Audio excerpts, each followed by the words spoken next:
Brigade Al-Qassam militer Hamas kembali melakukan penyerangan di lingkungan Al-Zaitun wilayah Gaza Selatan.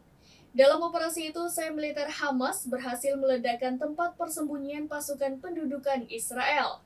Al-Qassam dilaporkan juga berhasil mengubur hidup-hidup tentara Zionis yang nekat menyusuri terowongan jebakan.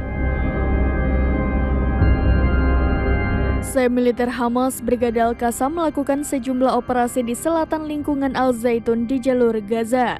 Mereka meledakkan gedung persembunyian hingga terowongan yang nekat disusuri oleh tentara Israel pada Kamis 29 Februari 2024. Dinyatakan bahwa pejuang perlawanan menargetkan 3 pengangkut pasukan dan sebuah tank Merkava dengan peluru Al-Yasin 105 dan muatan Shawas. Selain itu, pejuang Al-Qassam juga meledakkan sebuah bangunan dengan bahan peledak di dalam pasukan Israel. Dikutip dari Al-Mayadin via Tribun News pada Jumat 1 Maret 2024, ledakan itu menyebabkan tentara Israel tewas dan sisanya luka-luka.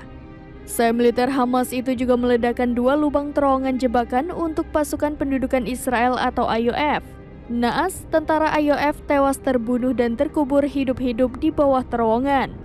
Al-Qassam membenarkan adanya ledakan perangkat anti-personil terhadap pasukan Zionis. Korban dari IOF terdiri dari 5 tentara, di mana mayoritas dari mereka tewas dan sisanya luka-luka.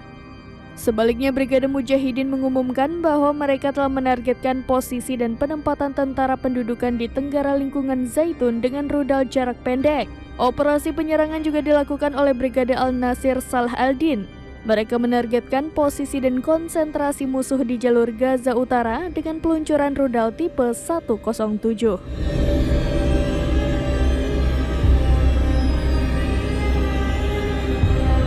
Demikian informasi terkini Syederalun. Saksikan terus berita lainnya di kanal YouTube Serambi News, website dan Facebook serambinews.com. Download Tribun X sekarang, menghadirkan lokal menjadi Indonesia.